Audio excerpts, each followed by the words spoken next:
like I've done stuff where start doing like more like rendered colors or something, and I'll spend like all this work on it and be like, I hate this, and I'll just scrap the entire thing and start over, and I'll just do it like, like, okay, here's some flat colors and like some quick shadows, done.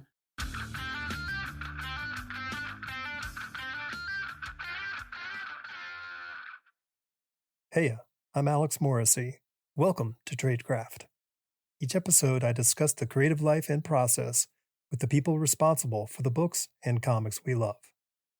If you're a fan of Teenage Mutant Ninja Turtles comics over the last 10 years, then you're familiar with today's guest. Sophie Campbell has returned to the podcast after her first appearance in 2021 on episode 100.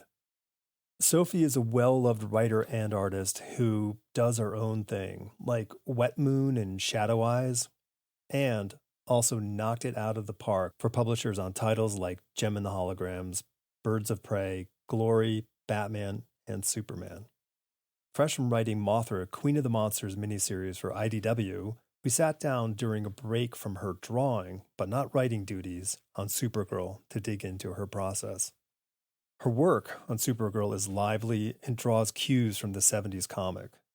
Sophie lends a spark of independence and humility, for better or worse, to her characters, and her love of giant monsters is never too far away from her comics. We get into how hard it is to manage distractions around work, especially the mundane ones. I also follow up on the most shocking thing I learned 4 years ago about her process, and the update floored me.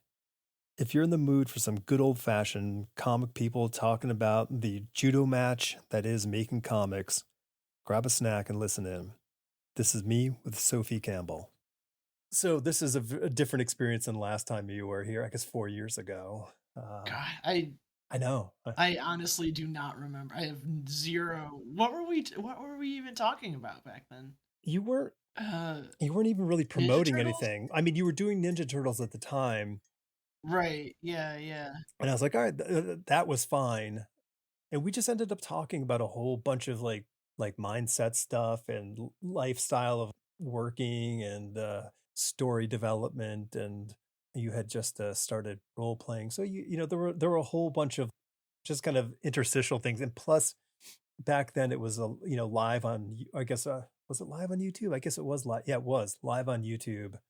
And I had two co-hosts at the time, so they were busy drawing and checking in on this and that. So Who was the other person?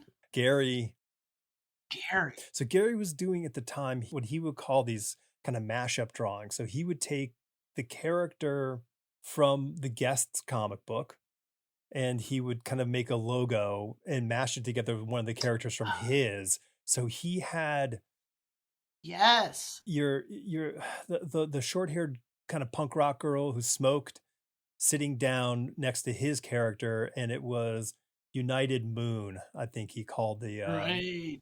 What was Gary's last name? Duffner, Dufner. Yes. Okay. Okay.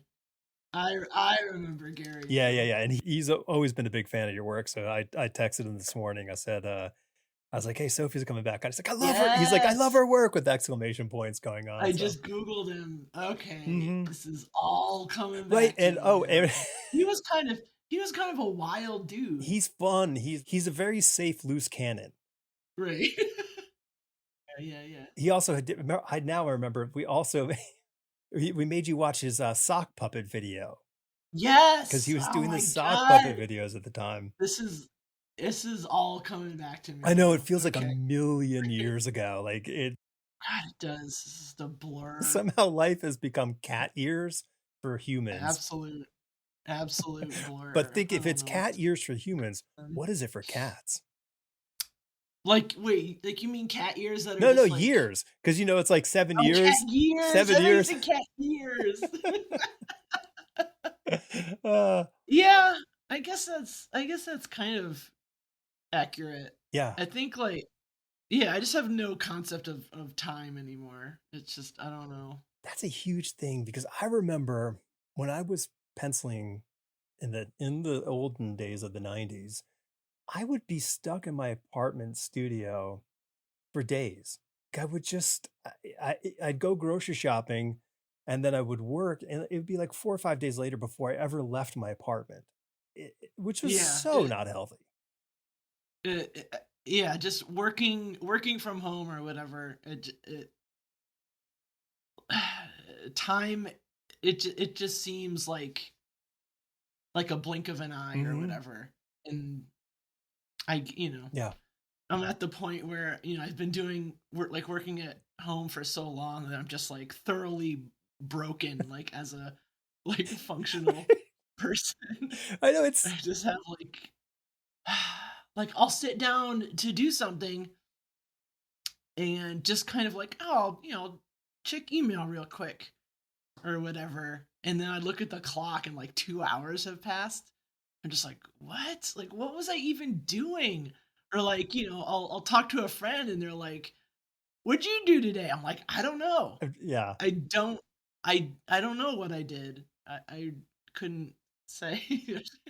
Yeah, it's just a blur. I don't know if you're the same way, but my wife, she's a fine artist.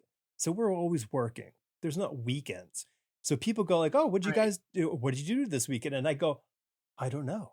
Because I'm just working. It doesn't like the only way I know there's a weekend is like there's a Formula 1 race on. I'm like, "Oh, there's a race. It must be Sunday." Right. It's like that's pathetic, but that's what it is. I'm trying something different because my buddy Nick Filardi did it when he was on the show. So I'm gonna keep riffing with it. Let's get the promo out of the way. Talk about Supergirl and talk about, I mean, promo Mothra. I mean, I don't even know if it's still running, but make people go get it.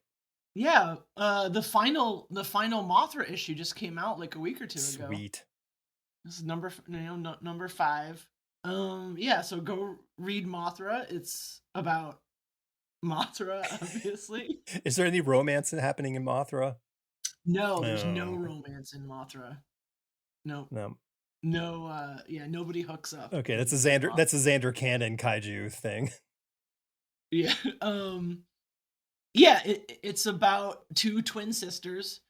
One of them is kind of raised by Mothra's fairies, and the other one lives in a ruined post-apocalyptic city. And they come back together when they're adults. The post-apocalyptic city twin has to kind of learn how to be a Mothra priestess, Okay, and she doesn't like. And then there's time travel, of and course. yeah, I love I love a good causality loop. Sure. Kaiju in it. Godzilla is not in it Okay. at all. Yeah, Matt Frank, he's the artist. He's incredible. Yeah. It was great getting to work with him, and just we talk outside of comics, so we'll like, hey, hit each other up on the side. Hey, I just drew this little monster sketch. Like, can we get this in the comic somehow? That's cool. I like that. Yeah, so that's super fun.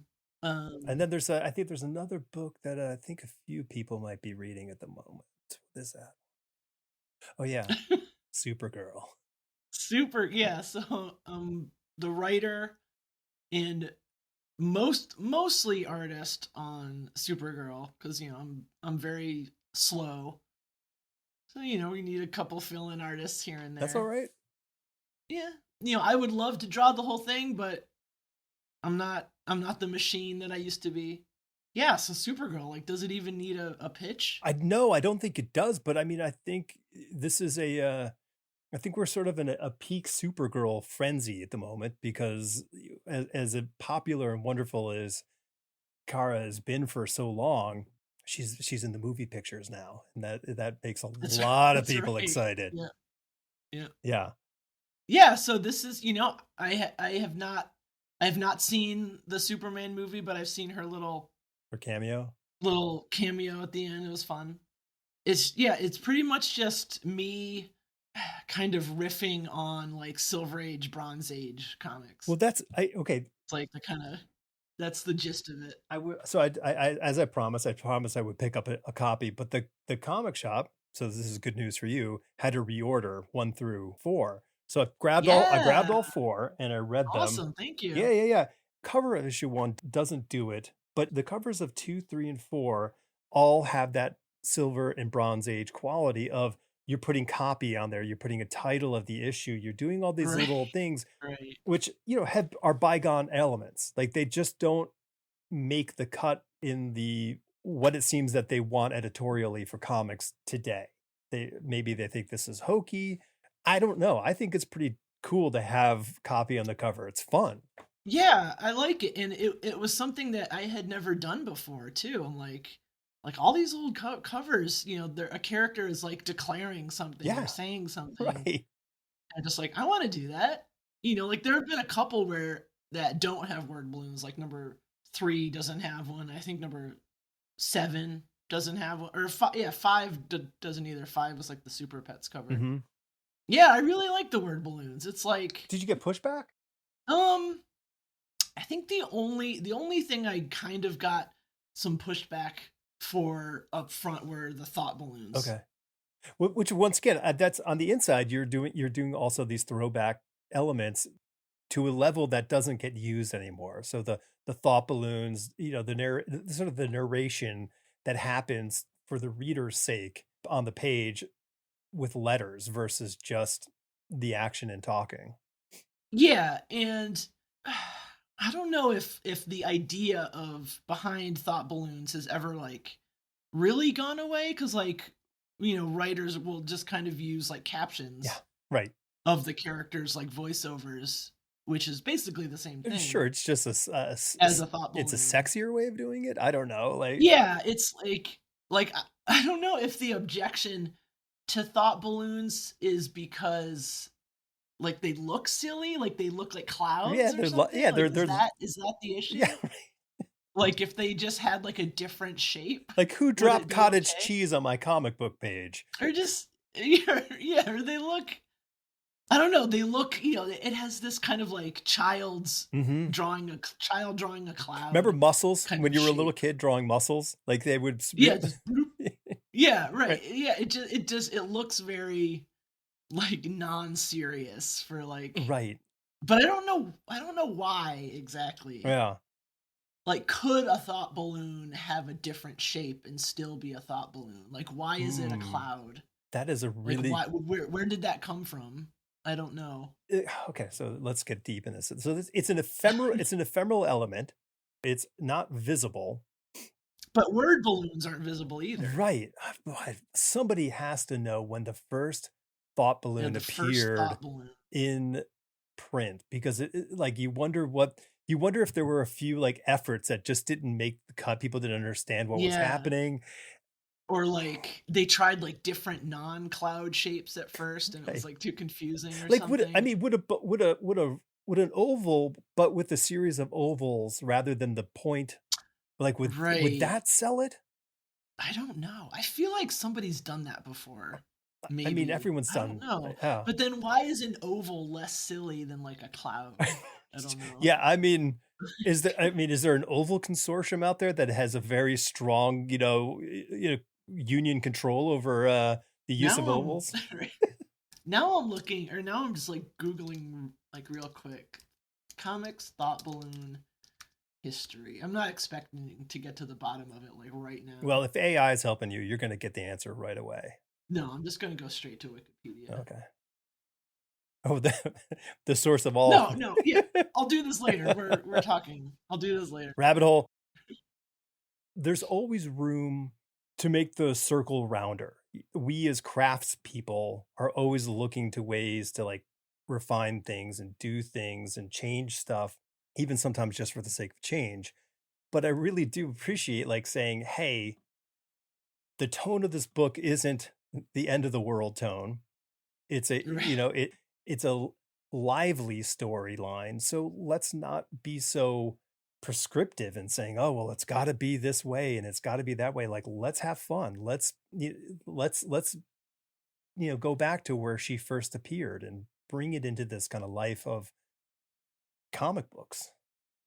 Yeah, and thought balloons. I mean, again, I guess you could do this with captions, but like thought balloons are fun because you can have a character like saying something like, "Oh, I love you" or I something, don't and really then love you.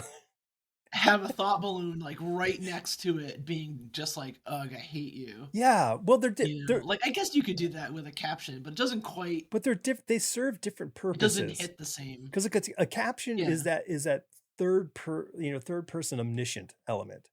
So it's this God voice experience that is saying something for the reader that isn't clear on the page. Like, like it doesn't even have to be on the page. It's just like, little did they know, dot dot dot, Yeah, and that's, but you can't get away with that. That's not a balloon thing, but like some writers will do captions in the character's voice, right?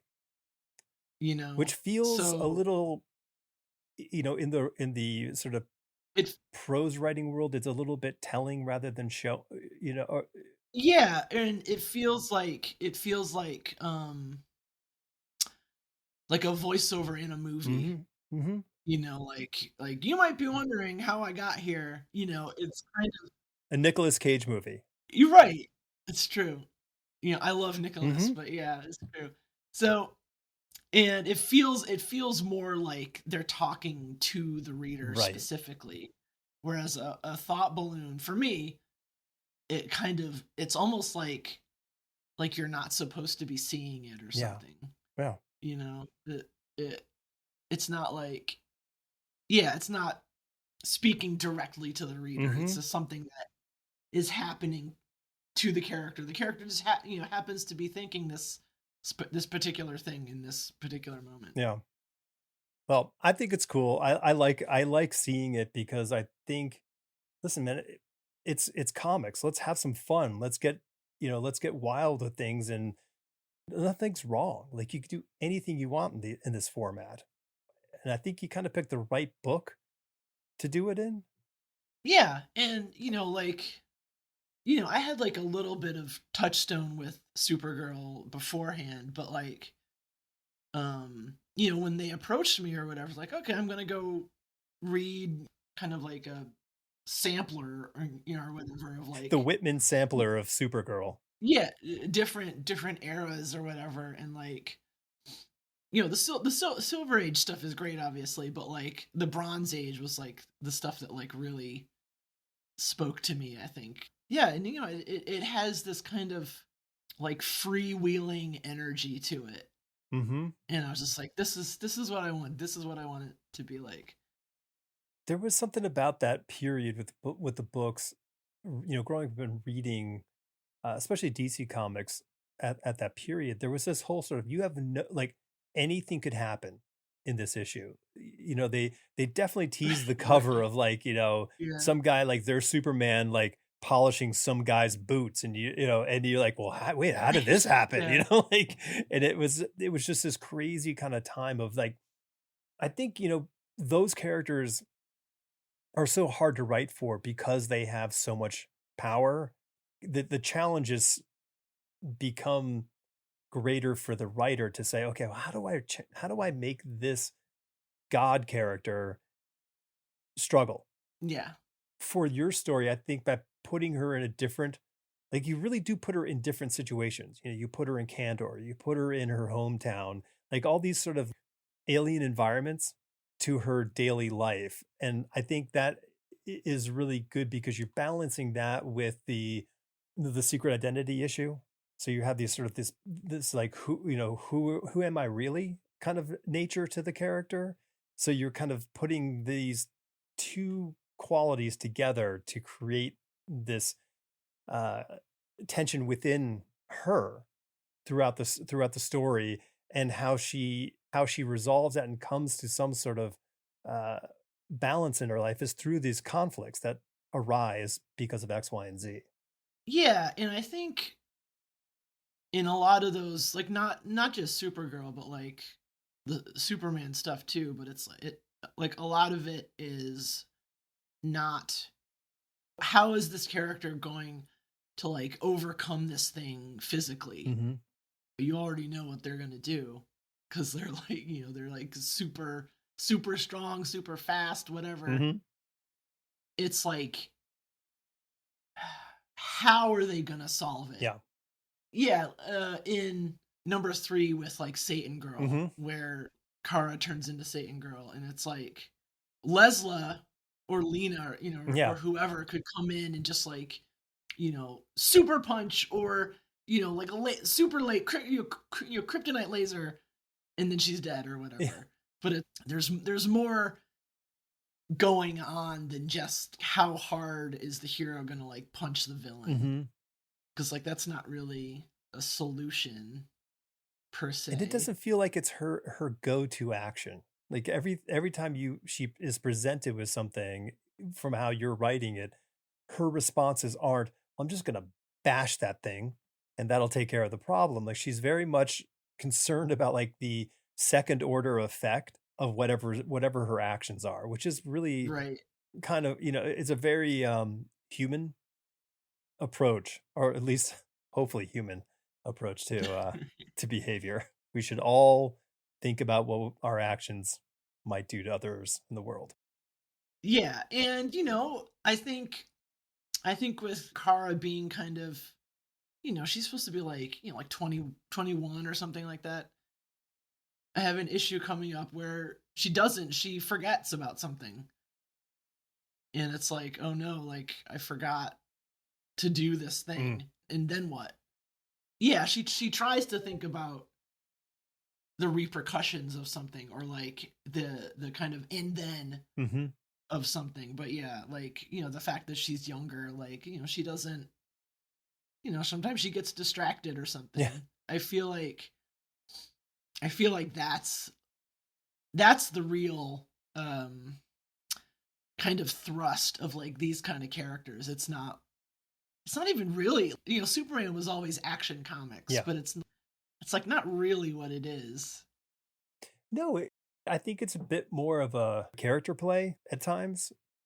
Yeah. The distractions definitely appear in the issues where she just gets distracted by something, someone, and then her mind drifts, and she has to, oops, wait a minute, and then it's, oh, I'm holding a plane up here. I probably should not be on the phone, and all these kinds of things. Right. This kind of stuff just kind of comes into play, which is it's a fun way to kind of bring in modern tropes into this, into a timeless character. Yeah. And I feel like, you have to kind of think about the characters that are beyond their powers or Hmm. whatever. Like, what else is there? Like, I could write superpower, like just nonsense Yeah. all day long, but like then what? Right. How did the project come to you, and what was the Um, onboarding process? DC just came to me out of the blue, no pun Okay. intended. I had been working on a Young Avengers relaunch for Marvel like over the summer. That fell apart and they pulled the plug, Hmm. and I was broke like after that. Oh, I made the rookie mistake of putting all my eggs into one basket. right. I was just like, oh, I'm gonna have this Marvel, like, I'm off Turtles, but now I got this Marvel job, blah blah blah. Like I bought a new car, Hmm. because my old car finally broke down. Just with the expectation that I was gonna have this regular job, Yeah. this regular gig. I was like turning down other work because like the process with the Marvel thing, it's comics. It takes a long time. Just like the pitching kind of was taking like Sure. forever, like months and months of stuff. So I was like, well, I can't do this other job because like I'm gonna have to start doing Young Avengers like really soon. So I was like turning down like other stuff, boneheadedly turning down Hmm. other stuff, and then Young Avengers fell apart, and then I was like I have like nothing in the pipe. Right. I have no money. There were like a couple months where like I couldn't pay Oh, rent. that's the You know, worst. uh, I could reach out to like contacts and stuff, try to set something up, but it's like, again, it's comics, Hmm. so it's like, yeah, we got some work for you, but like, it's going to take like 4 months to get Right. going. you know, and I'm just like, no, I need it now. Like, I need something right now. You know, I was doing like commissions and Okay. stuff, like which I hardly ever Yeah. do. And then, you know, I was like looking at day job listings for like a little bit. Okay. You know, I was just like, that's it. Like, I'm out of comics. That's Yeah. it. And then, like, all of a sudden, DC was just like, hey, you want to do Supergirl? And like, you know, I love Supergirl, obviously, but like, you know, honestly, it could have been anything. They could have Well, been yeah. like, hey, do you want You're sort of backed up in the corner. You're like, boy, howdy, do right? I love Hellblazer.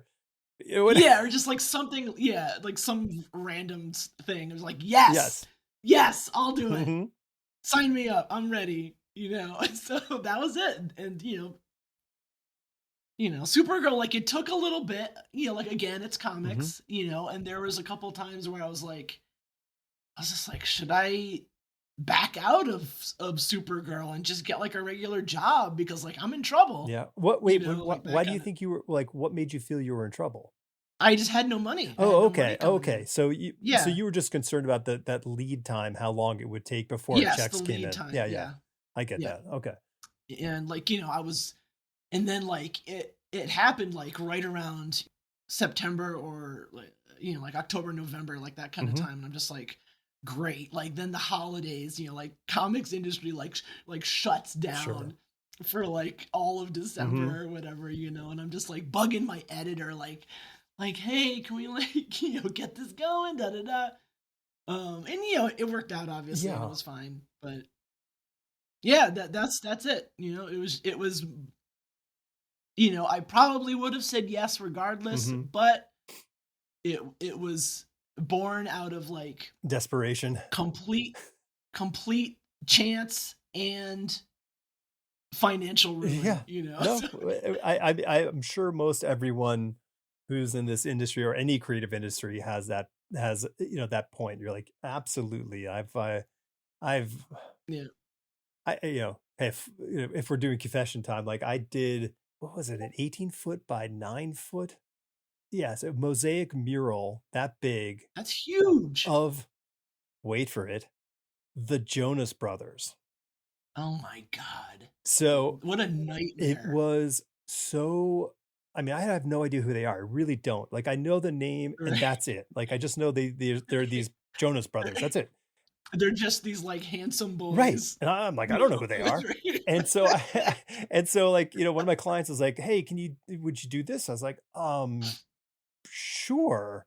And so I did it. And I mean, I found every way I could to make it go quick. I wrote a script in Photoshop to do 5 things. So all I had to do is like at one point just do image selection and then just run this script and then everything like what fixed itself. But it took way too, I mean, it was thousands of images that I had to Yeah. I mean, ugh, like how do you 18 feet 18 feet. And they by 9? It's and enormous. their number one rule is there couldn't be a face any bigger than 3 inches.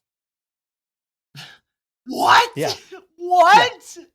So it was How many? Okay, so a 3 I'm trying to just do quick math in my head, but if it's like a 3-inch face, that's like what? Like so 3 it's 4 by 4 by 4. So that's 16 per square foot if you're just looking at that. And that's the least amount of faces that you can put in a square foot and then 18 feet. by 9 feet. Yeah. Like multiplied by 18 Yeah. feet. That's like a lot of It's a lot of faces. faces. And most of them are much smaller than that. Yeah. And So, but are all the faces the Jonas Brothers in like different positions and so stuff? yeah, Different so they expressions? sent me their entire digital catalog, which Oh is my god. tens of thousands of images and fan images of like they take concert pictures of the Right, fans. yeah, yeah. So I cheated by creating a border that was all in black and white of their fans. So I created this border around of their fans, all like, yay, doing their whatever we love these guys stuff. That way I at least was like, okay, now I'm dealing with like 16 by, 16 Right. by 7, Shave like shave a couple inches off the side. every bit counts. Every bit counts. Oh my god. Anyway, so but the point is like I had to get I had work, I had bills to pay, and I said yes. So Yeah, yeah, sometimes you gotta do it. Yeah, I mean, it for me, it beats dancing. So there you go. Were you a No, dancer at some point? God, no. Oh, okay. I thought maybe you like had been No, a professional dancer and you're like, I never want to I'll dance never dance again or something. again. The lights change and I have to tell my saga. Hey, I would listen. That sounds It does, exciting. doesn't it? Like what drove you away from the dance From the industry? dance industry. I like it that it's an industry now. Um, I, it's got to be an it's industry, totally an industry. right? Yeah, sure. There's like there's like dance companies, there's dance Mm-hmm. troops. All of it. It's an industry. Yeah, Yeah, yeah, it's an sure. industry, absolutely. There were a few things that you said when you were last here that were, I would say, shocking in Oh so many no, what did fashions. I say? One of them was that you were drawing your stuff online using an Intuos and not using a Cintiq at the time. That is still true. All right, Sophie. Sophie, we That really is still we true. need an intervention. We need have you did you Here's my drawing pen. I mean, have you hung out with somebody who has a Cintiq and play around with it? Yes. My friend Amy has a Cintiq and I played around with it and I didn't like it. I couldn't do anything. Like I was like, I know how to draw. Why isn't this working? You I'm know? shocked. I didn't like it. I didn't like it. That's amazing. When I remember trying to draw with the Intuos, 25 years ago. I have Oh, here. What do we got here? I have a backup Nice. used Intuos for when my current one fails. What's that? I have an identical one. I'll mail it up to you. Oh yes, please. I also would have the love 18 by 18 version of that. Do you want that? Whoa, that's huge. This is like, I've used many different tablets, but this is aside from the what was it? The Wacom like Graphire Yeah. 8 or something. That was my all-time favorite tablet, but those are hard to find. Yeah. But I have another one of these in the closet too. Just in case. I'm like buying them up. Well, that's exactly where mine is. It's in the closet too. So it just sits there and I love it. I love this tablet. It's perfect. The new Intuos is no good because the surface it has like a grit to it, which I hate, and it also grinds down the nibs or whatever. And then they have this like they're like, oh well, you can buy surface inserts or whatever. There's like this tool that it pulls up the surface. Oh. Then you get another one and you can replace it. And so I bought the supposedly smooth surface on like the Intuos, like whatever the newest model is. And it's still got the grit. It's like, I hate this. I just want my old whatever model. I can't even remember what model this is. But yeah, just give me the old one. That's what works for me. Well, okay, so the level of shock still exists. Okay, so I'm stunned, and I don't fuck the. Can I swear? Yeah. Fuck the Cintiq. I'm sorry. Wow. Like I don't care. I don't want to draw on a screen. It's weird. It's weird. I'm not gonna. It's weird. I'm not saying it isn't weird. Okay, I'll back you up on the weird factor that you're drawing on the screen. That's fair. I think it also doesn't help that what does the Cintiq cost? It's like $2,000 or something. Yeah, it's ridiculous. I bought the like I don't know when I bought it 12, 13 years ago. I bought the big 21-inch Mamma Jam at the time. But the thing is, they're really finicky, man. Mine just died. Yeah. And I was like, oh, yeah, this forget it. That stinks. It's like I'm gonna wait like another like 10 years before they so they can iron out the technology a little bit. Yeah, well, it just seems like that's when they say we're no longer making Intuoses, and then you'll be like, oh, I guess I gotta go over there. Yeah. Well, I mean, I don't think they are anymore. Like, I got why would they? Like some of these like on eBay and stuff. Yeah, like, I don't think used, that. I mean, it seems to me that it's like trying to make typewriters. Like it is a it's a past technology. I'm trying to find like how much. Oh, here's a Cintiq 16 that's only 500. Not too bad. Here's a Cintiq 24 that is $1,500. That's not a bad deal. Cintiq Pro 24, 2,200. Come on. It's ridiculous. It's like buying a whole new computer. It's so expensive. It's so expensive. And Stupid. I hate it. I know. It's. I mean, the weird thing is, you don't need any of this shit to draw comics. You just need a pencil and Yeah, paper, right. and ink, Yeah. and you're good to go. But we have this technology that is really helpful when it comes to production. It's undeniable. So Yeah. when you're using Photoshop or Clip Studio, you're using these Yeah. programs. Those things do help if you are working in this realm. They're great for management. Like, you can manage your assets and Yeah, or you draw a character and then you're like, oh god, the head is like a little too small. It looks weird. You just bloop, blow up the head a little bit. yeah, Good to go. and you kind of had to Yeah. live with failure in the analog world to a degree, or it's like Yeah. you live with failure, or you spend a lot of extra time redoing something. I try to do with like digital.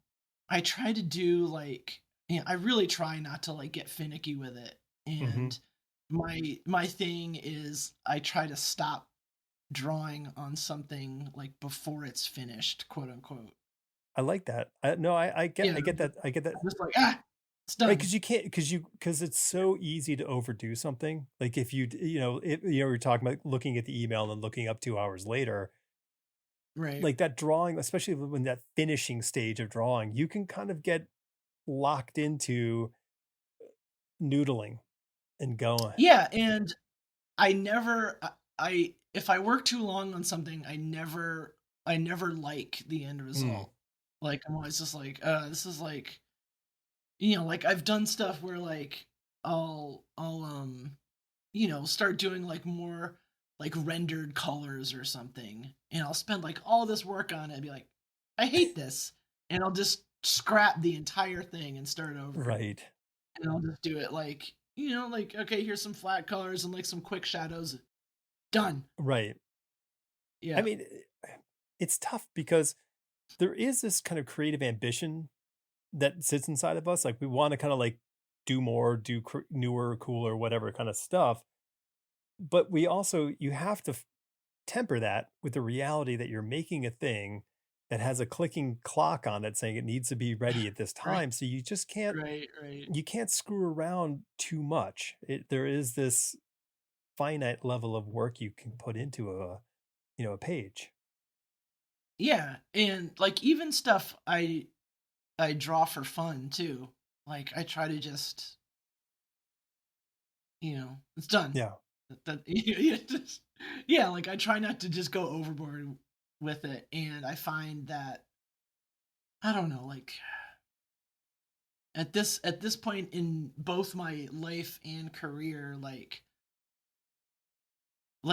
I just try to like I just want to have fun with it. Like I'm tired. Like I got tired of just being like overwrought with it Yeah. and stuff. It's just like I can't take this anymore. Like I hate drawing.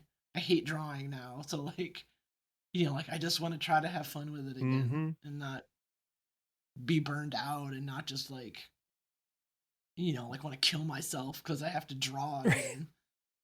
Well, there's this interesting thing that I used to like. My favorite part of comics was laying out the page, getting to that point where the page was laid out and ready to be finished, whether it was pencils or. Yeah, And that's interesting 'cause that's my well, least that's favorite it. part. That's the interesting thing, because when you were like, I hate thumbnailing, I was like, how can you hate thumbnailing? Oh, Like, I said that.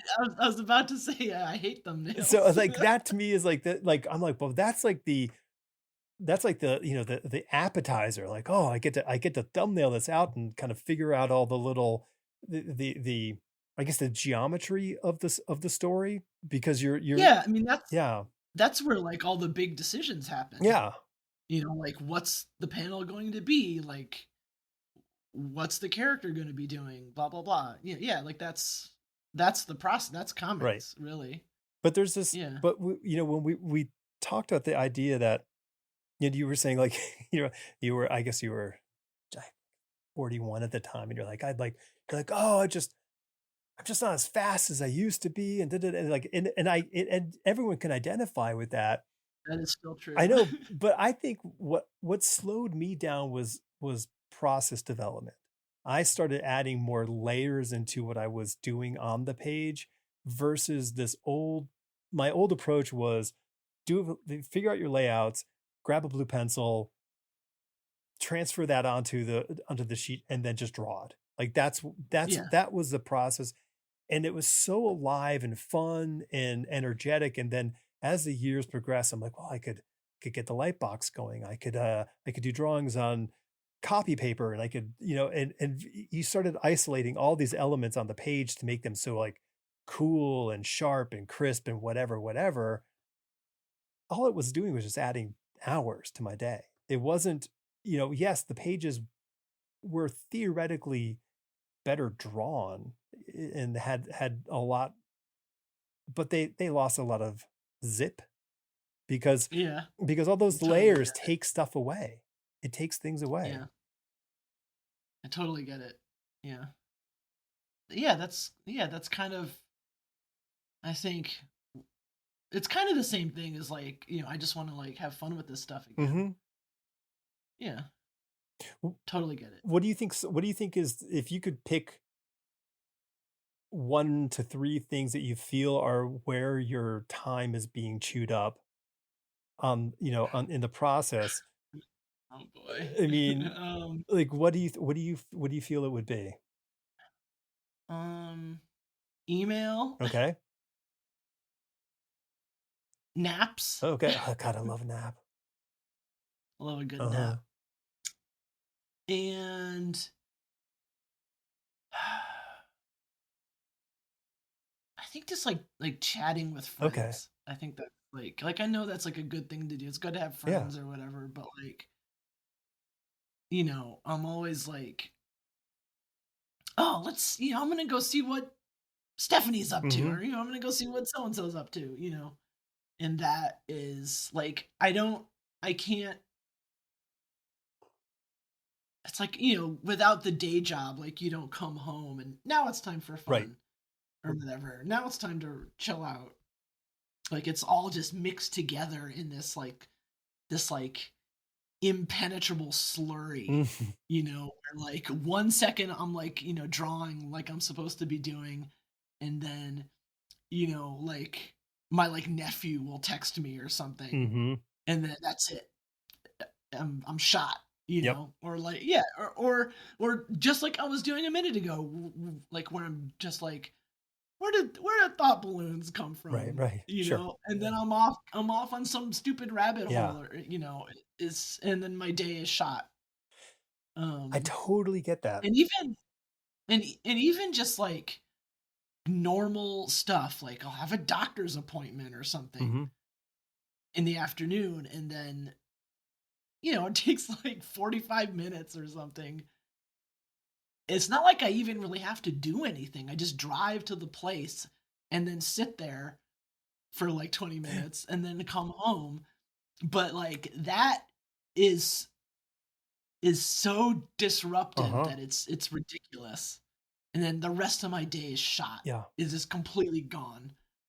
It's like there's something where like I come home, or like, before the appointment, like even this interview that we're doing, like this, my day is just obliterated. Nice. I'm glad I can help out.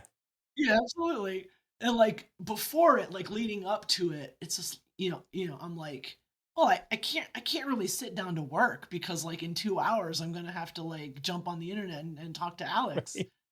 So like why should I get in that zone when I'm just gonna have to jump out of the zone in like a couple hours? So then I just do stupid stuff. Yeah. And then afterward, like I'm going to see a movie tonight at like 8:00. And so after I get off with you, it's like, I'm like, well, I got that movie in like 3 hours. Right.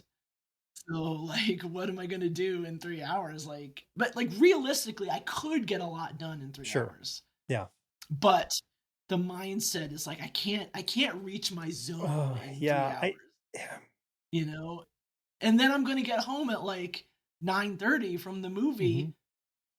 And then then I got to start thinking about dinner, and then it's like I'm just like broken Oh, as like a functional person. well, I mean, I was, I guess I was like 40 something, early 40s when I was told I had ADHD. I didn't even like, Yeah. I had been diagnosed in 1979, 78, but my family opted to never tell me. So Mm. I Boy. struggled terribly, terribly through, through my decade of drawing comic books because I the same thing was happening to me. I would just struggle with every bit of like organization to try to keep my time and my mind to be like any excuse to not, because the zone was so precious and if I broke the Right. zone, then I'm like something's going to happen, which wasn't true. And I totally understand where you get from that. And so my life of the last 10, if 10, 12-ish maybe years has been working insanely hard to do everything I can to overcome this shortcoming of my wiring. And I'm calling it a Yeah. shortcoming because I feel it's a shortcoming. It's, that's my perception. When I first noticed it, I don't know, a long time ago, but I realized that, you get up in the morning, you turn on the television, like, like maybe you like sports, you watch Sports Center or whatever the thing was. I had such a hard day focusing. And then the days that I never had the television on in the morning, I could think. And I was like, oh, there must be a corollary between my brain and seeing television and my inability to concentrate. So I started kind of paying attention to that and trying to not turn on any sort of, I don't know, Yeah, like narrative. screens. Yeah, yeah, Yeah. right. And then I incorporated meditation into my and that took a long time. It took a real long time to get that into my day. Yeah, I've tried that too. So what I do is I get up, first thing I do in the morning. I get up, go right down and meditate. Like it's the first thing I do. I don't There's nothing else. I don't do a single other thing, and I do my time. And then when I'm really on it, which isn't every single day, I grab my journal and I sit down at a journal and I write 3 pages longhand to think about Oh, stuff. 3 pages. That's a lot. It allows me to beat myself up if I need to beat myself up on the page and Yeah. not in my day. And then I can kind of arrange my day mentally, go, oh, what do I have to do today? How am I going to do this? What's the thing that's going to happen? And all those things coupled with, I use a timer when I work. So I set a timer that gives me 50 minutes of work and then 10-minute break so I can, run to the bathroom, check email, whatever I have to do. And that timer shuts everything else off. So I can't check Instagram or Oh, I do that too. I have what's it, like self-control okay. or Yeah, something? all right. Yeah. And Yeah, it's a similar it's thing. super, super handy because I I find that it helps me get into that rhythm. And then I'll listen to whatever I need to listen to that keeps me kind of going and doesn't distract me. So when I write most of the time or do design work, so I really can't listen to words. Like if I Yeah, have to think, I can't hear other people talking. And so like absolutely. I try to implement all these elements. And I found I used to, as a kid, I don't know if how it was for you, but I used to like write down like all the things I needed to do like to be better at stuff. Like I just be like, because I knew like I struggled even as like a 10-year-old. I knew that there was something that was harder in my life. And I remember finding one of those things a couple of years ago. Like I found this list I wrote as a child of like, hey, you need to do these things if you're going to be able to, whatever it was, like to basically, and I used to call them like perfect days. Like, how do you get a perfect day? The perfect day was like, Yeah. get up. Now it's get up, meditate, journal, work. Don't allow the distractions to creep in, get that flow going and be in that zone. And I'm not perfect. I mean, I totally fail all the time, but I succeed more than I fail if you like in an aggregate Yeah. because I mean that beat up cycle. I don't know if you have that, but I totally have that beat up cycle. Like, I don't know. I don't know if I beat myself up about it. I'm very like, I mean, like obviously I want to like, hit deadlines and stuff, mhm, or like I'm just like, oh, I didn't get anything done today, but I'm very just kind of just like, oh well, whatever. mhm, I'll back at it tomorrow. Like I try, I've tried like various like ADHD like mhm. medications and stuff, like I have a psychiatrist and stuff, but like nothing like ever really Okay. worked. You know, I'm like is adult onset ADHD, like I don't know if that's a thing. I, Like I don't think that's I don't know. happens. Yeah. And then but then I think like maybe I had it, when I was younger too, where back when it was like hyper focus, Yes. right?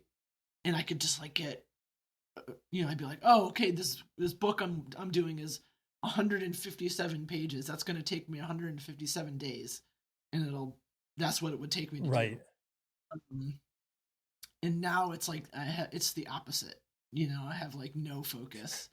So and these medications like they don't really do anything. Yeah. So then I'm like, well, if it's not ADHD, like, am I just like really bored, or like what is the issue? So I don't know what it is. I mean, when you first talked about it, I mean, it struck me, and and it's, it stayed with me because I recognize it, and it's very tough, and in a deadline driven industry, that's like you have to like figure out, for me it was 14 hours at the drawing table, and Yeah. and it wasn't, and listen, I wasn't drawing for 14 hours. I was Right. struggling to draw for 14 hours. That's the Yeah. the curse, but it's I want, I know that there's answers to everything. It's just we have to kind of like keep searching and trying to get those things that work, and but the effort it takes to do that stuff is, it feels like a lot because it's outside of like, well, I don't have time for that. I could just, I'll just work harder at my drawing table, and that'll be my Right. solution, Right. versus taking the time to do these other things, which somehow make the time at the table or the what at the computer or the script or whatever it is go quicker. But it's that, ugh, I don't want to do that. I don't have time for it. That is the cycle that I lived in forever. Yeah. Or it's like, like I was doing, I think I saw some like article like where, it was a thing that like Jeff Bezos said that he did, Hmm. like fuck Jeff Bezos, obviously. But like he said something where uh he has an hour after he gets up with no screens. Okay. Like he doesn't look at his phone, he doesn't look at his computer, any of that stuff. So like there was a little bit like I was doing that. Like I would get up and, play with my cat for an hour, or like read a book for Yeah. an hour, like not on a Kindle but like a Yeah. book, like that kind of thing. And it was kind of like I found it like too easy, because I don't really want to look at the computer or my phone. Mm. And then like I would just start doing like non screen stuff, and then I would look at the clock. It's the same kind of thing where I'm just like, oh, like I've been like maybe I should get on the computer now, Hmm. like I would just, yeah, like I would always find other things to distract Right. me from doing like what I'm supposed to be doing. Yeah. um or like, like the meditation thing. It's just like, yeah, I could do this all day. This is great. Like I'm just sitting here. I I love this. meditated for 6 hours. Yeah, and it doesn't seem to help like when I go back, like, okay, now it's time to Yeah. work. It doesn't like improve that Okay. at all. Yeah.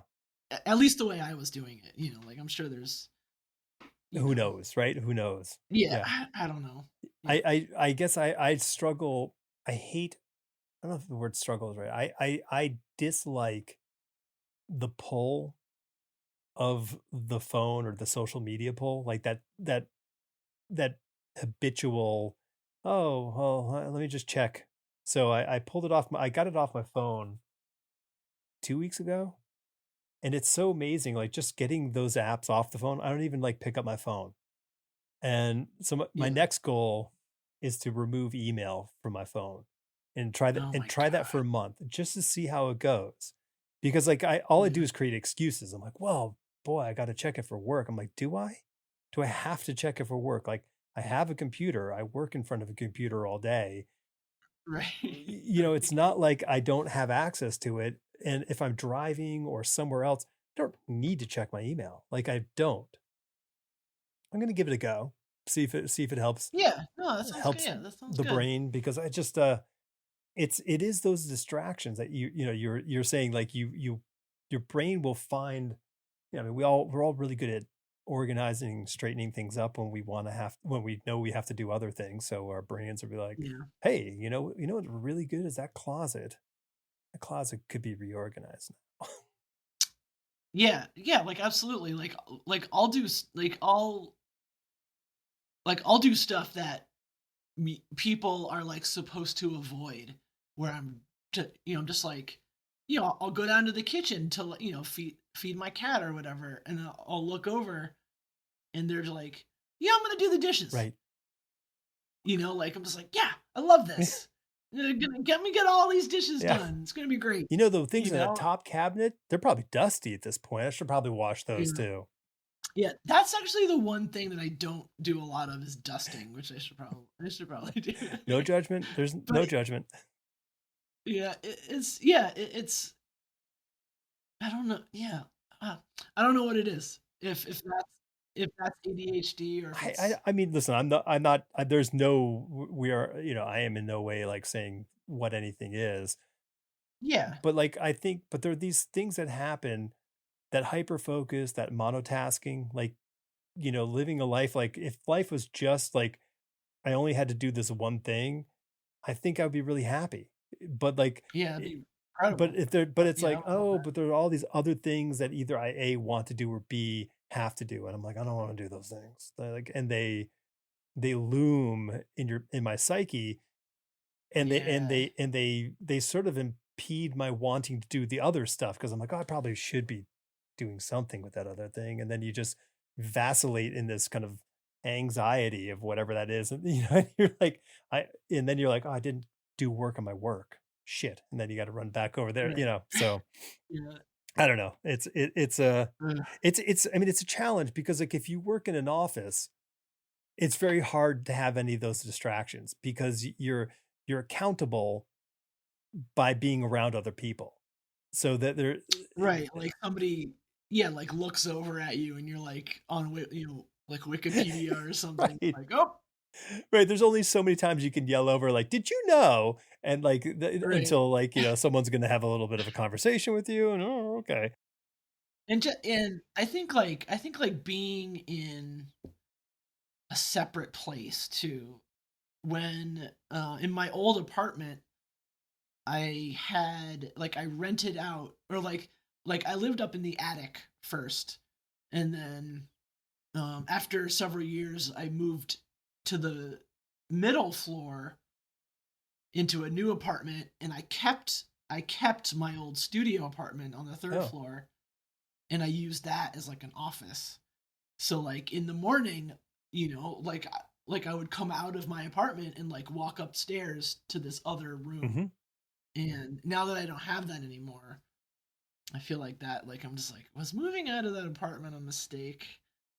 Like maybe I should have stayed there. I don't know. There are Um advantages to that. I think there's a formality to it that you can kind of, yeah.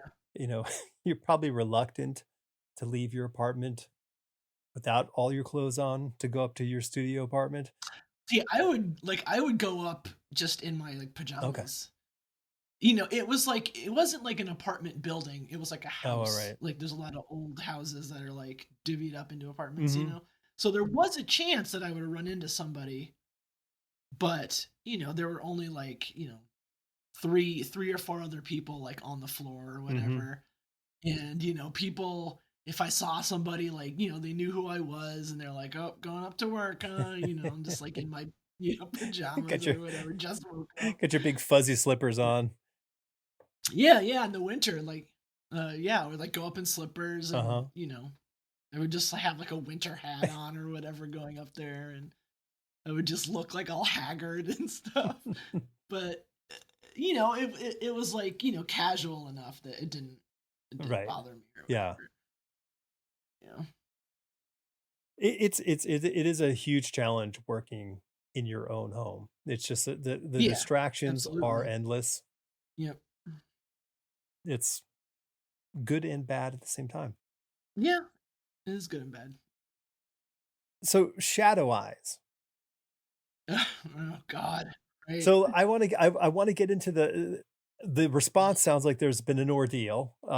So Eh, or lack of or an lack of an ordeal, ordeal. maybe. Like so, I mean, you were excited that you were working on it, like you were kind of chipping away at it for years, Yeah. and then I guess you did you get a deal with Substack or somewhere to like produce it? Yes. God, when did that was 21? that It was oh around the time. It God. was around the time when we last talked.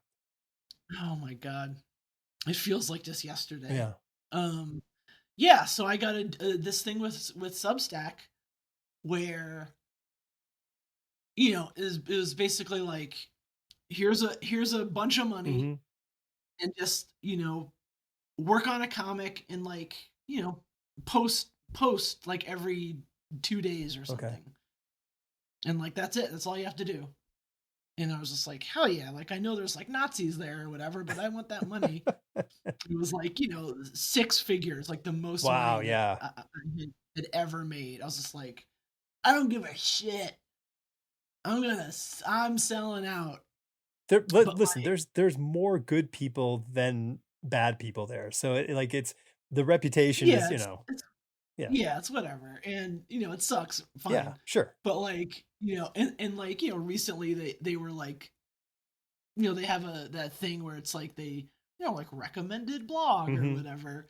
There's a thing recently where like that got sent out and like the icon was just like a swastika. Sweet. Like anyway, but yeah, so like kind of my plan all along was to like take the money and Mm-hmm. run, which is like kind of what I ended up doing. I did like half a book. I did like Yeah. half of that Shadow Eyes book. I have like, God, it's only like 40 or 50 pages left. Like it's almost done. It's so So close. close.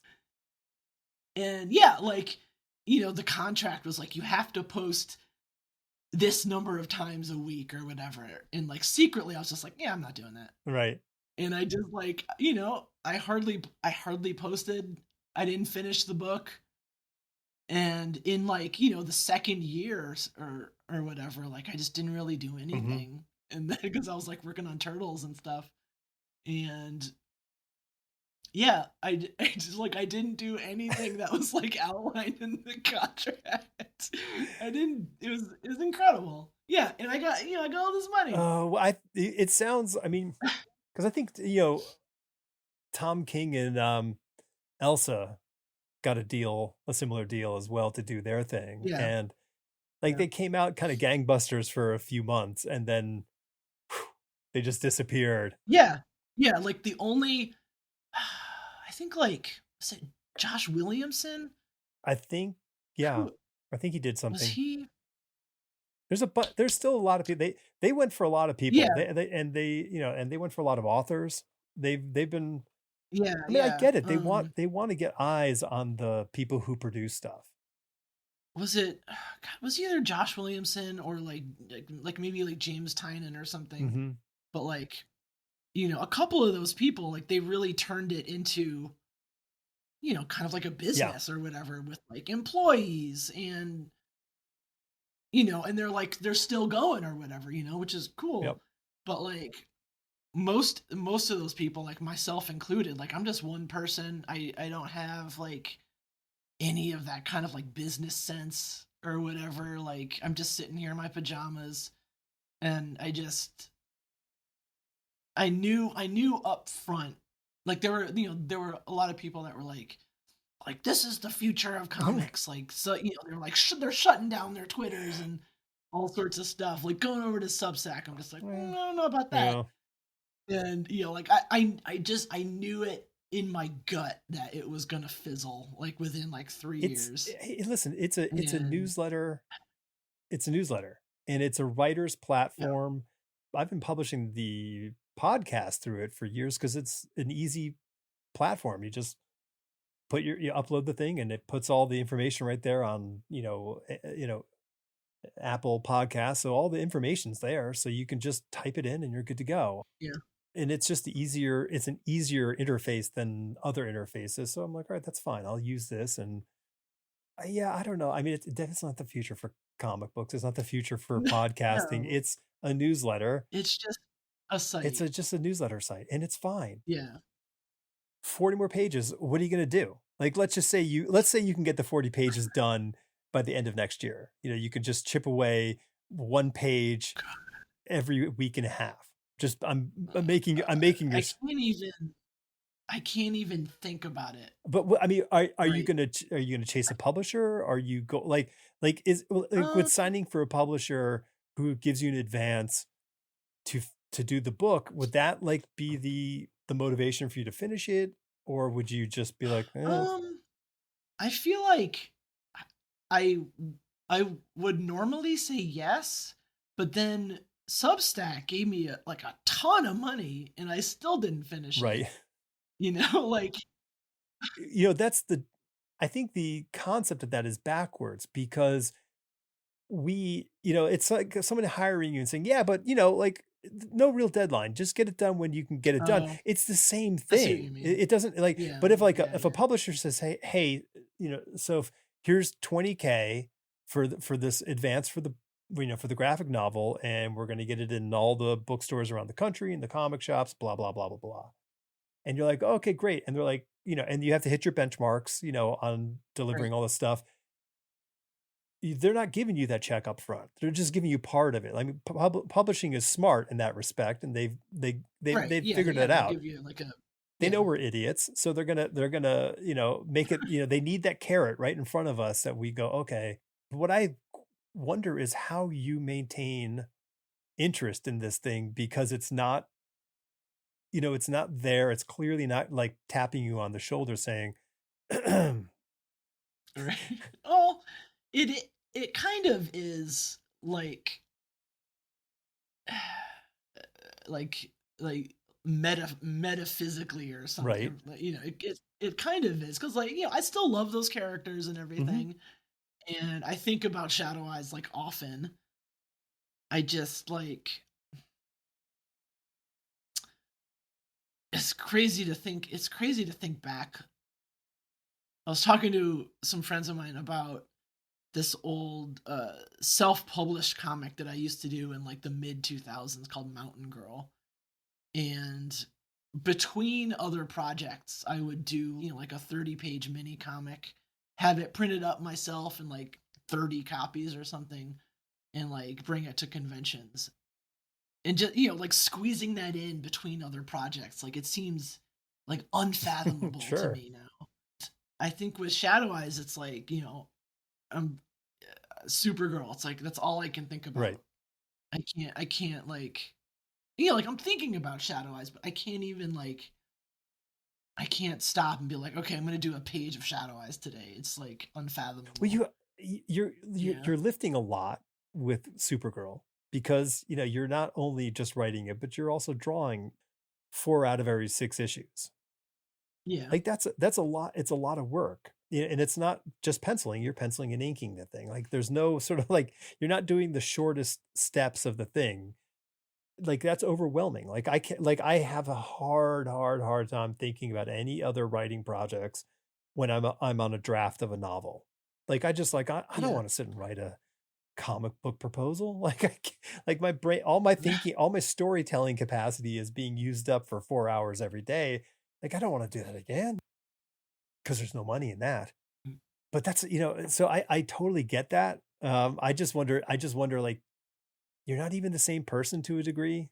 When you when you started all that, and so like there's all these kind of Absolutely. evolutionary life stuff that happens, as time goes. Like I'm amazed that I mean, I can understand that you love them, like the characters, but there's also probably like you have to kind of rekindle whomever you were when you were first engaged with that story. Yeah, I think that's kind of what I would do with my Wet Moon Hmm. series. Like each book was kind of like me figuring out like how to be excited about it again. Hmm. And like each book is kind of like the series like being repurposed Yeah. into this different, like it's still the same story, it's the same characters, but like okay, time to do a new Wet Moon Hmm. book. Like, I look, I go to the previous one, like, okay, this doesn't excite me anymore, toss it out. Like, I don't like how I drew that, so this character's getting a new hairstyle. Just stuff like Uh-huh. that where it's like I need to constantly like repurpose Yeah. stuff. With Shadow Eyes, that there's definitely some of that. Like, there have been complete other versions of this book that I wrote and thumbnailed and stuff that I've just like completely tossed out.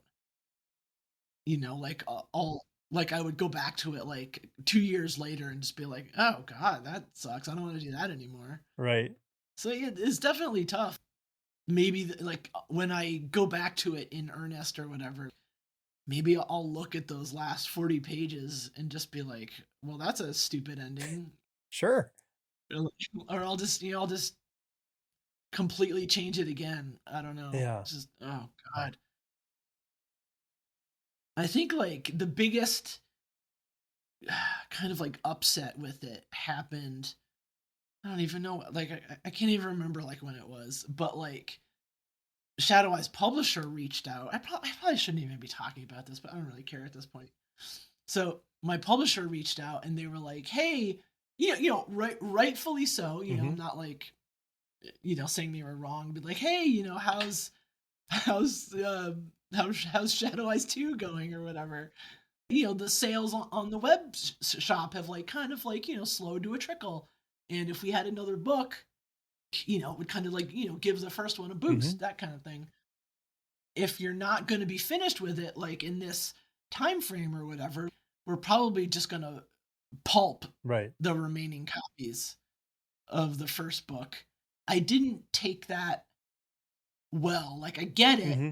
but it just felt like they were like trying to like threatening Strong arm me. you. Yeah.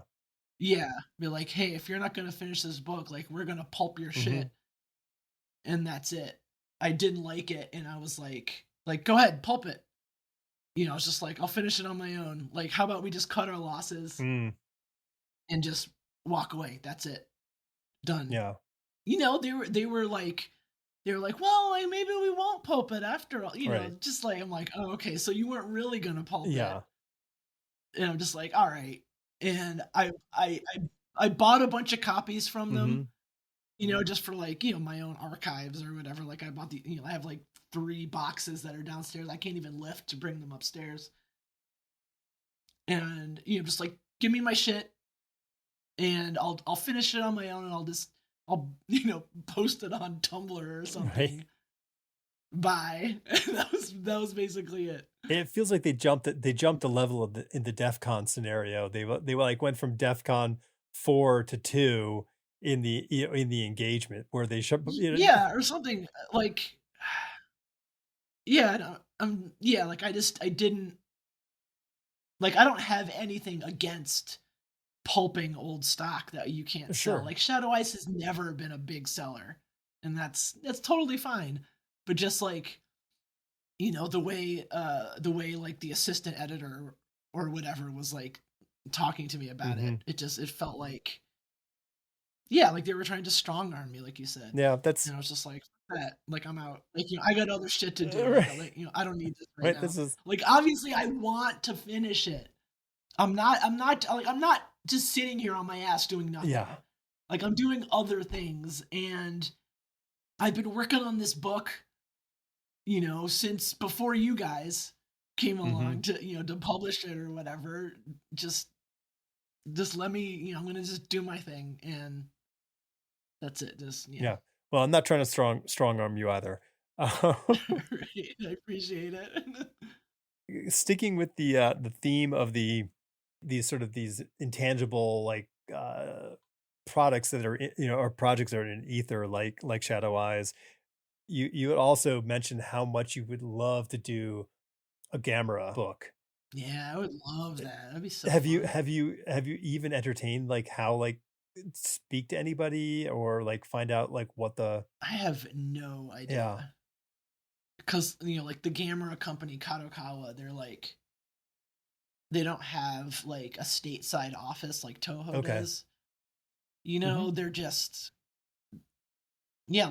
I don't have any contacts over there. Like I think like Matt like knows a couple people over there, but they're really they keep Gamera like close to the Hmm. vest for whatever reason. Yeah, they're it's not like there is a Gamera comic and I'm trying to like get on it. Right. There just isn't a Gamera comic at Yeah. all. I mean, that would be great. Like that's probably like my Yeah. dream project. Yeah. Well, I think it's an admirable dream and something that might be worth your effort to pursue it because I think Yeah, it would be super yeah, cool. your giant kaiju monster stuff is great. So I think a lot of people who like Thanks. you, who like kaiju, that Venn diagram is a pretty good overlap. Yeah, I think if there was like a Gamera comic and some editor was like, "Hey, you want to work on this?" Like I would like drop all Right. of my other stuff. I'd be like, "So long, Supergirl." Peace out. I'm out. Oh, Um, that's of course it'll be the yeah, moment when you sit down to say, okay, I've got a little time to finish Shadow Eyes. I think I'll do that. Right. right, That's right. The Gamera thing will ring a happen. Yeah, ring. totally. And then so I mean, going to the mini kaiju of the comic book world, the turtles. You have this long-term relationship with these characters. They're probably as identifiable with you as anything else you probably have ever done. Yeah, I think so. So I guess the thought is do they sneak into your subconscious and into your conscious as you are making your way through your days or working? Do you go oh man, that would be a really great story?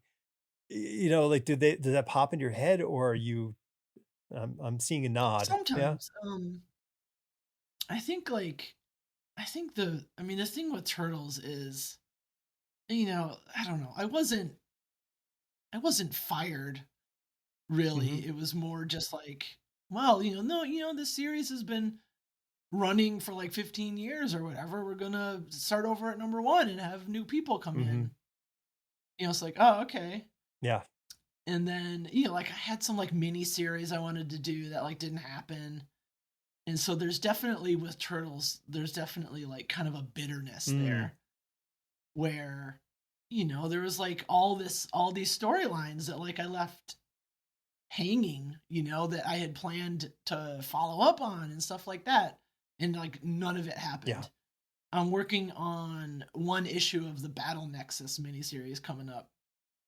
Like, there's like bits and pieces of some of the stuff I wanted to do in that, but like I'm even like sort of bitter like working on the Battle Nexus thing. Yeah. And I'm I'm like fuck this shit, man.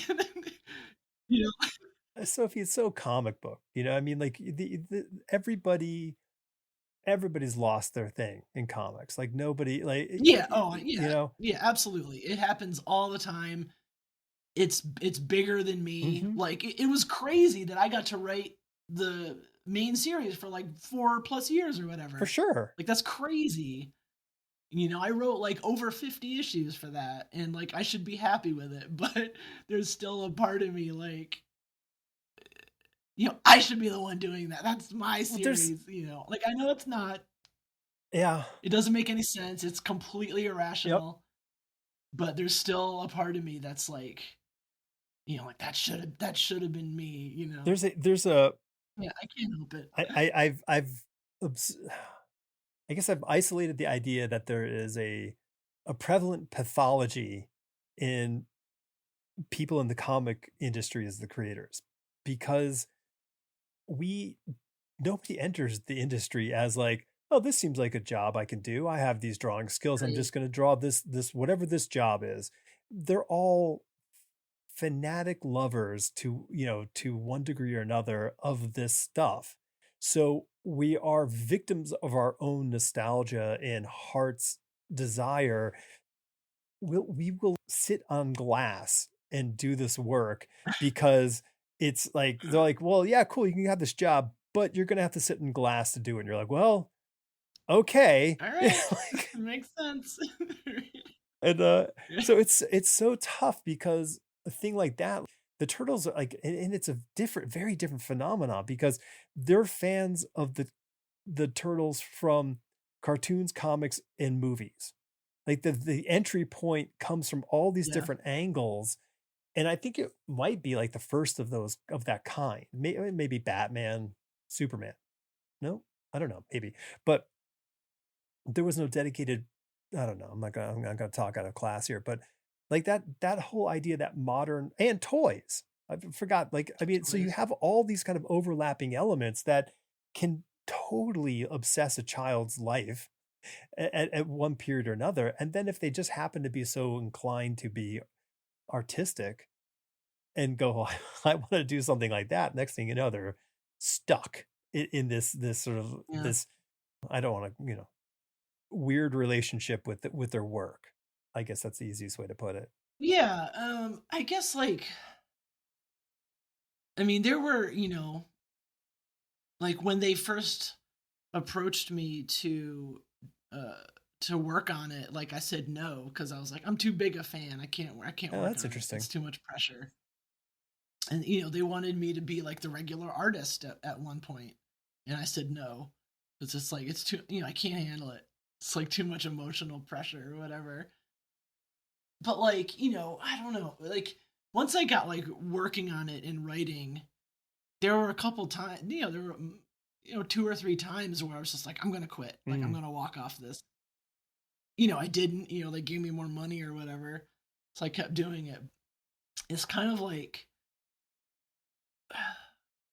it had been part of my life every day for like 4 years, and then it's like, okay, and so here's what's gonna happen to Casey Jones after issue 150, blah blah blah, blah, and they're like, oh well, we're bringing some new people in. yeah, There's like a part of me where I'm like, it feels like unfinished to me. that's fair. I wrote 50 plus issues. It should be finished, but it feels Hmm. unfinished to me.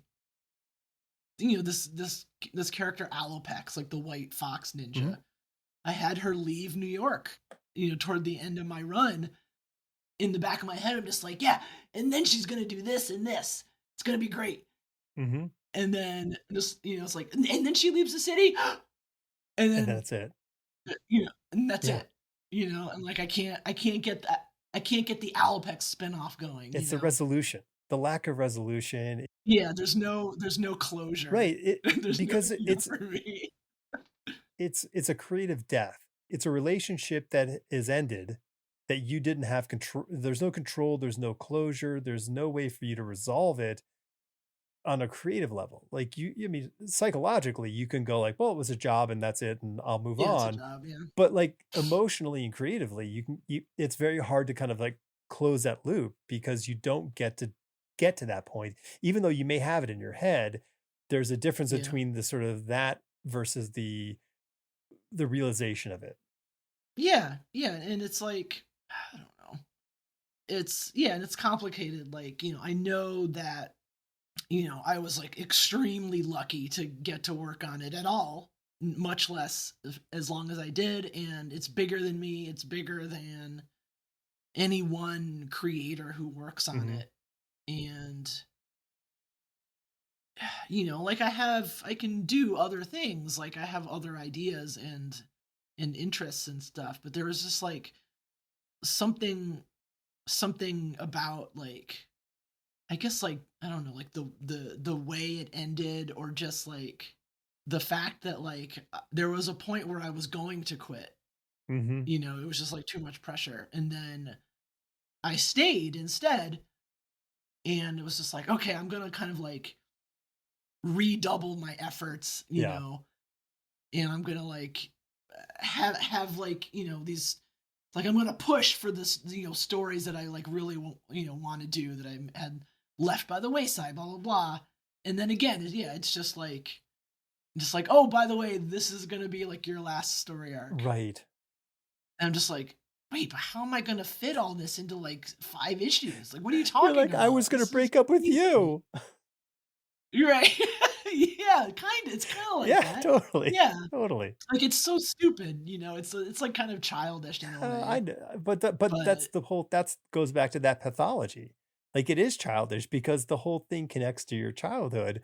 So we're sort of like, yeah, so whenever we get these projects that we of of characters that we know and love, and then when it ends, you're like, wait a minute, like because it rarely ends on your own terms. So it's just like, yeah, oh, yeah, you got to be kidding me. So yeah, boo. Um, yeah. Boo. so let's just dive a little bit into writing here. Been doing a lot more writing, and one thing that we were talking about, and I like the idea, and I was thinking about it more. The idea when you're writing for somebody else, because we all hate that sort of dismissive chunk of panel one battle scene, and you're like, oh, Right, wait, what? right. Like battle scene in a baseball arena. You're like, what? No. With, yeah, um filled with motorcycles and horses, Totally, totally. right? And their heads are Ferris wheels. Everything in there. And I think it's like this there's this I was thinking about the idea of the quid pro quo of writing. Like if you're a writer and you're putting something in there that's excessive, and it's understandably excessive, I wonder what I wonder what you can give for the artist to make the artist not feel put upon so much. And I don't know whether it is building a clearer description of what that is, so you can take a little bit off the shoulders of the artist to not have to kind of break their neck doing the thing, and or be really sort of like acknowledging, an acknowledgement of that huge ask. Like, this is, I get this. Like, I'm so sorry, but it's so important that this sets up the thing. Like, what do you feel the approach would be to make that happen? Um, I think I've given artists some like rough stuff to draw, I Mhm. think. Especially, you know, in Ninja Turtles. I guess like when, like as an artist myself, when another writer would be like, you know, just like, oh, you know, like, oh, I'm so sorry about this, but crowd scene, or Right. whatever. I'm just like, just give it to me straight, man. Like, I don't like them kind of like apologizing to me or Right. whatever. I think I've done that before, but like I try to avoid it. And I get annoyed when a writer is like too specific in their writing. I try not to do that. I try to do like just real straightforward, real simple. Yeah, there were definitely times like in Turtles and in the Supergirl stuff that I wrote for other artists, like I'm just like, yeah, I'm not gonna do that to them. Mhm. That's horrible. Like I'm just gonna, I'm gonna find a different way to like tell the story, or just like there doesn't, like, is this crowd scene like really necessary to like the narrative? Mhm. No, it's not. It doesn't, I'll set it in, I'll set this scene in like a field or like a construction site or something where you don't have to draw like a whole city, or They something quickly like, jump into yeah. the sewers. Right, yeah, exactly. Just like something where it's either this, this location is just a flat wasteland of nothing. Right. Yeah, I don't know if that answers your But question, yeah, but no, I mean, yeah. it's just a in my observation, everybody needs different stuff. Some artists need more to kind of get the page, get the panel, to figure out what they want to do there. Some need less. Yeah. I preferred my Marvel scripts over my DC scripts because the DC scripts were really panel 1, all this stuff, panel 2, all this stuff, and at Marvel it was sort of like panel, pages 1 through 4. Here's what happens, and you go, and I was Yeah. like, great, I can tell this story the way I want to, but I don't know if that works for every artist, because most, there are people who want to know where this goes and how many pages. Yeah, like they want this, they want the Yeah, structure. yeah. I mean, have you had this moment when you passed the scripts and you got the artwork back, and it might have been an artist who needed a little more hand holding versus the... Hmm. Yeah, I guess so. Or I guess it's usually like I'm just like, oh, okay, like that's not what I had in mind, like, at all. But yeah, go for Yeah. it. That's not, let's do that. Or I've had some artists that I won't name names, but they'll kind of like take shortcuts or whatever, and just like if something is you know background heavy, they'll kind of just like suggest a background or whatever, like in the corner. It's totally Right, sure. fine. Yeah, there have also been artists where I'm just like really surprised. Just like, oh yeah, that's what it should be. Yeah. Like, why didn't I think of that kind of thing? That's the best. Which I It's the love. Yeah, I love best. that. Yeah, I love when that Yeah, happens. Yeah. when somebody comes up with something that builds upon what you have put down in a fashion that was just the right note. You go, more please. I had that was like that's what it was like working with Matt Frank on Oh yeah. Mothra, where it was like like I don't know. I feel like that's the only time that I've written for someone to draw where it's like a real back and Okay.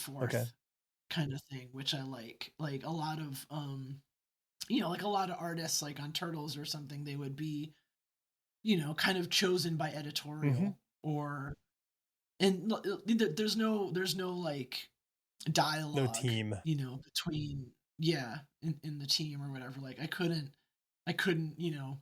hit the Turtles artist up like on Discord on the side or whatever, or vice versa. But with Matt, it would be like Matt would read the script and he'd be like, "What about this instead?" Or like, "Can I completely change this one page?" I'm like, "Yeah, sure, that sounds great." Or Matt would suggest something, or I would suggest something to Matt. Be like, "Hey, like, what if Mothra is doing this in this panel instead?" That kind of Yeah. thing. Which I like. I like where, I like batting ideas back and forth with people. Yeah, I mean, we only had telephones in the day, so like I think that there was That works. That I works know, too. but I like this idea of group text, or however whatever communication chain you can create where everybody can kind of react and kind of grow together in the project. I think that would have been a really wonderful experience to have as a penciler. I think I would have really dug being able to just hit up the writer and saying, "Hey, I'm just thinking about this," or whatever the things that you've just cited. That would have been pretty Yeah. exciting, and just to be able to be part of that chain, because when the project's out of your hand, it would be nice to kind of hear and feel how it's kind of coming along with the people in the who have to finish up what you do, whether it's the inkers or the colorists or all that kind of stuff. It would just be kind of a nice feel to be part of that group, rather than it just being done and that's it. Yeah. And I think like there have been some artists where where I would be like I want to hear like your ideas. Like I don't want it to be like I'm the writer, Yeah, do what I say, that kind of thing. Like I don't like want to just, or like I don't want it to be like a total assembly line where I hand off the script and then I disappear. sure. right? Like, I don't want it to be like that, and I don't want the artist to feel like they can't change Yeah. stuff. Like the script is not, it's not like Yeah, sacrosanct it's or right. what. It's not a recipe. Like you're, Right? Yeah, yeah. I love when artists like delete panels or like add Mhm. panels or whatever, come up with just a different idea.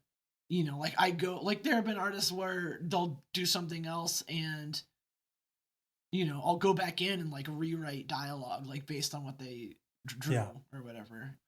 Or there have been artists where they just forgot to draw a certain character who was like speaking in a panel, and then I'll have to rewrite Yep. dialogue because of that.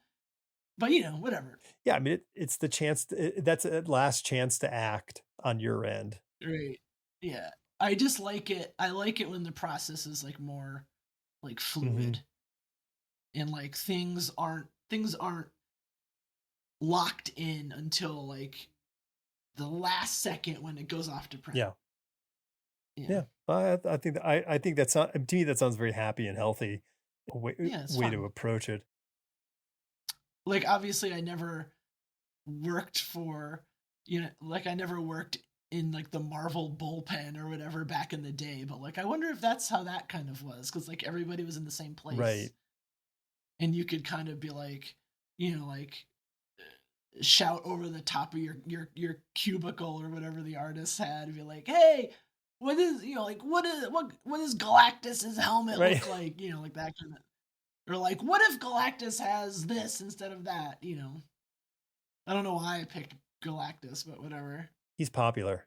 Yeah, I still haven't seen that I haven't movie. either. I really do want to go see it, and I may have a bit of time on Sunday. Maybe I can. I'll probably just wait for stream. Yeah, I mean, I'm so lazy.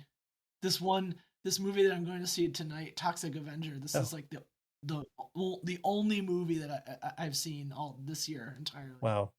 Just like I hardly ever go out there. My apartment in Manhattan was on the same block as Troma, so their offices were on the same block. So Whoa, it said "Welcome to Tromaville," and Troma. there was a big Toxic Avenger, That's cool. banner. So it was always nice thing that when you saw that when you were coming home, you're like, "I'm home."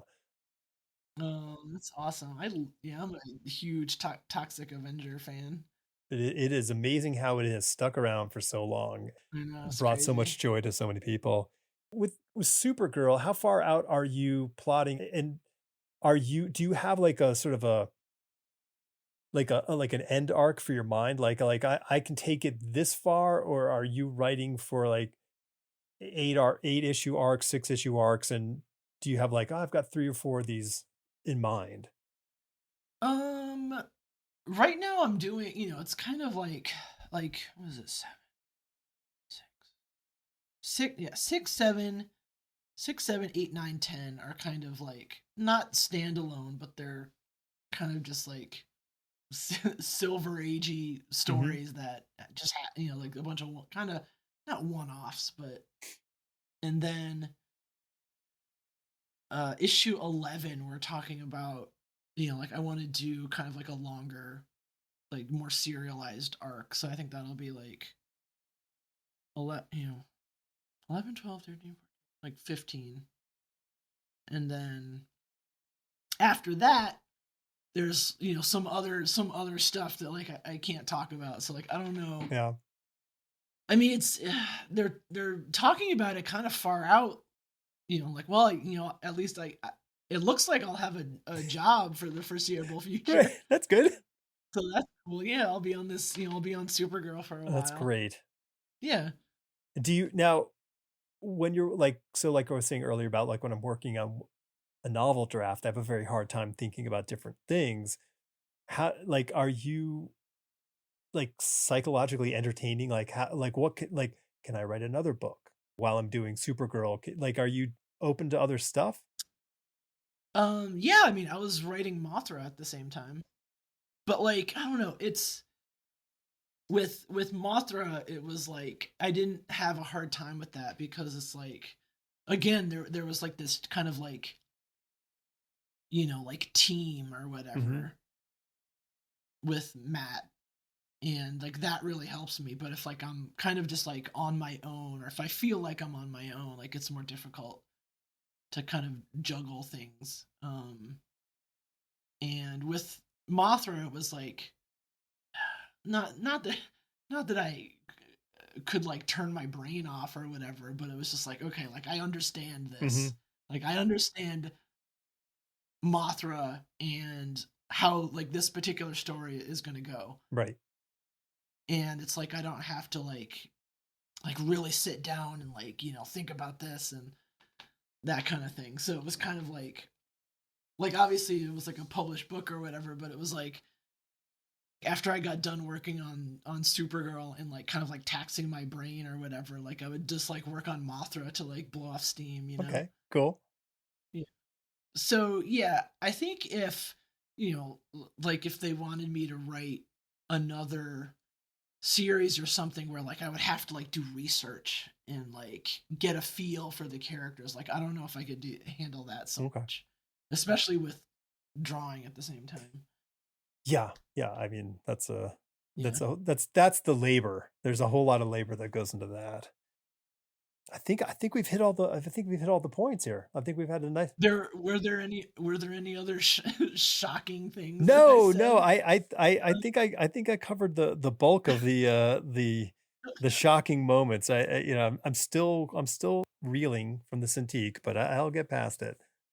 No, there are no Cintiqs in my immediate future. Okay, that's fine. There's nobody. You listen. I think everyone's happy with what you're producing. So if it ain't broke, don't fix it. Yeah, it seems to. Yeah, it seems to work out. Thanks so much. It's great to catch up. It's great to it's great to see you working, on a pretty high profile project for one of the biggest companies, and that's no joke. Yeah, it's been very breezy. That's good. Which has been surprising. Yeah, it's been fun. I think it's great. I'm super happy. It's great when I think it's just fantastic to see people moving from the indie world into the mainstream world and doing their thing, because I feel that it only makes comics so much cooler and richer and more entertaining overall, rather than just what it was predominantly when I was doing it. It was very much prescribed of like, you have to be within these sort of parameters as an artist and make sure that we don't get too crazy. Yeah, for sure. And it's also it also kind of like, it makes me like think more about like, I should, like, after all this, whenever it ends, like, I should go back and like do my indie stuff again. Why not? I mean, if you talk to people who do it, because like, I'm with you on that whole, I don't have the business brain for a lot of this junk. I've got the creative brain, but there are a lot of people out there who are peers who have the business brain, and they're more than happy to share the wisdom. And, because if you can figure the way to make the dollar off of the thing that you love, there's no reason you shouldn't do it and make that cash money. Yeah. Absolutely. Well, thanks, Sophie. Absolutely. Yeah. Thanks for having me. It was fun. You're the best.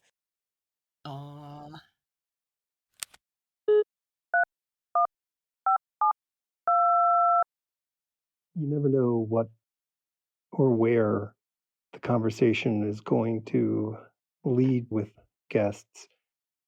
Sophie was super open when we first spoke 4 years ago, but I think that we were able to kind of go into places that were a challenge for me to speak about, and I don't know about her. I think there were rich areas when it comes to the internal struggles of creativity as they connect with production work that needs to be handled on a timely basis. And I absolutely locked into every word when she talked about work, life, friends, fun, and whatever, mixing into an impenetrable slurry bent on eating up work time that might define a decade of my life in the 90s. Sophie's clearly capable of overcoming those for the needs of her work. Often after episodes, the guests and I will sit and chat about stuff that either popped in my mind or didn't seem germane to the conversation, or, which is often the case, my proselytizing the brilliance of Michael Golden artwork. So, after, I guess during the episode, we were talking about vehicles, or maybe beforehand, and Sophie's interest in toy based comic books. And I had asked her if she'd ever seen the G.I. Joe yearbook #2 that Golden illustrated, and sort of is what he, I guess, would consider the high water mark of his craft. And so she was on eBay immediately and purchased a copy, and told me that she was absolutely stunned by how much was going on in every single panel. And I think, if I'm paraphrasing, she said it probably would take her 4 years to do a comic book as complex. And I'm with you right there. Yeah, if you don't have it, go check it out. Enough said. Quick social media update. The apps have not returned on the phone, so we're, I guess, 2 months in, and that's great. Leaving for Colorado for 10 days, and we'll do it without email on the phone, so it'll be a double challenge. So wish me luck. Thanks for listening.